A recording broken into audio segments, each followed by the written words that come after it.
I love Corvettes, and it's fun to think about mods and going fast and revving it up and doing burnouts and all that good stuff. But one of the most important factors when buying a Corvette or any car or anything is putting the price together and knowing exactly how much you can afford and what you'll still be happy with, because that's the important thing. You got to buy something that you can afford, something you're going to be happy with long term. Let's talk about it. Here's the thing, man. Corvettes come in so many different price ranges. You can get you like a C4 for like $6K. You can get you a C8 ZR1 for like $200,000 plus. But if you're like me, I couldn't afford a C801, so I started looking at Corvettes in the $20,000 to $30,000 price range. And if you're going to be financing this bad boy, it's important to know exactly how much it's going to cost. Now, this isn't going to be a fun mod video, but it's super important to understand the cost of your car and what you're going to be happy with long term. Let's talk about prices. Now, if you want to get something under 20K, you're most likely going to have to get the C5. If you finance something under 20K, we're going to go ahead and run the finance calculator for $20,000. You know what? We're going to look at a C5 Corvette for $15,000. And if you're getting a $15,000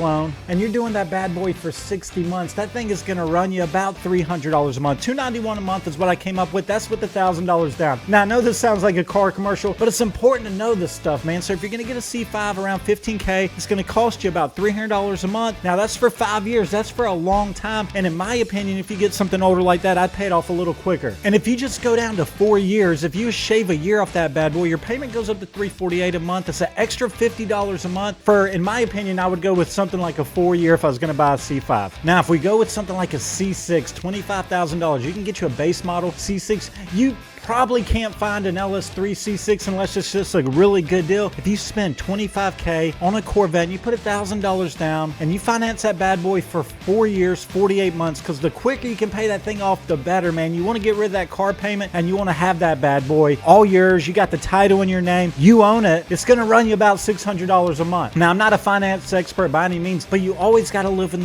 inside your means, man. If you've only got an extra maybe $1,000 a month to live on, play on, get gas, food, and all that, you don't want to spend $600 of that a month on a Corvette as much as you might want one. You got to have some extra cash, and it's important too, if you're going to buy a Corvette, especially C5 or C6, something a little bit older, to have at least, in my opinion, 3 to 5K in the bank just ready to do stuff. Tires, any kind of maintenance, harmonic balancer, maybe you want to do some mods, so have that cash set to the side so you don't have the pressure whenever you got a $600 car payment. You got to do some work to that thing. And honestly, maybe you're thinking, man, I've been looking at C6s, I want a Z06. I have to have a Z06. The Z06 is going to run you right around 40K. I've seen them for 35K, but you can expect to pay about 38K for a C6 Z06. If you finance a Corvette C6 Z06 for 5 years, you put $1,000 down on it, you're looking at $800 a month, man, and that's expensive. It gets pricey. So if you're going to buy something like a C6 Z06, you're going to spend 40K on a car, I'd recommend trying to put like 5 or 10K down. I'd put at least 10K down if you can. Save up a little bit. Save up a few $100s for a year or two. If you've got to, that's all good. I had to do it. I totally get it. I did the same thing with my mods. I just saved up. I bought parts, stored in my living room, and just kept saving until finally I put on all the parts, did the mods, did the tune all at once. For most guys, I think, looking at a C6, C7 is going to kind of be the sweet spot. Remember, just don't overextend yourself. If you're going to start looking at something like a C7 Z06, let's price out one of those bad boys right now. C7 Z06 is running about 65K, up to 70K, 75K, depending on the miles, depending on a year. Now, if you get you a C7 Z06 and that bad boy is 70K and you only put $1,000 down, you're looking at $1,400 a month, and that is a crazy car payment. If you're gonna buy something like that, I'd put at least 20K down on that bad boy. If you can put 20K down, you got 5 years, that thing's gonna still run you $1,000 a month. But if you're making good money, if you're at a place to where you can afford it, I would absolutely go for it, but don't overextend yourself at all. I know a lot of people, the sweet spot is $600, $500 a month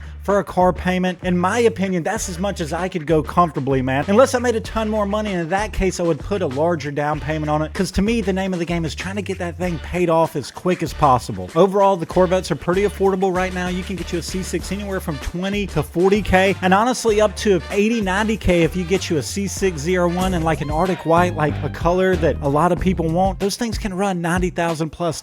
For a lot of people, the C6 Grand Sport Z06 base model model's kind of the sweet spot. That's between 20 and 40K. You got the C6 Z06 at around 40K. You've got the Grand Sport closer to 35, maybe 30 if you find just a really good deal. And for the base model and LS3, you're looking at somewhere between 20, 27K, give or take. At the end of the day, save up as much as you can, put the biggest down payment on that bad boy, get it paid off as quick as you can, and then mod it, have fun with it, make it yours, keep it for a couple years, make it 1500 horsepower, or sell it one day, get you something better, or keep it forever and just have it as, you know, just an old collectible. Because I can tell you, man, there's a lot of cars I bought back in my younger days that I wish I just would have kept, and I probably wouldn't have been able to keep them all, but there's a couple that, you know, I wish I still had. Either way, man, I appreciate you guys watching. I want to just talk about buying the Corvette, how much it's going to cost, how much can you really afford, and once again, I'm not a finance expert, but I just want to throw out some numbers just to give you an idea. Appreciate you guys watching, man. If you're a fan of Corvettes, fast cars, twin turbo Corvettes, please like and subscribe. We'll see you guys in the next one.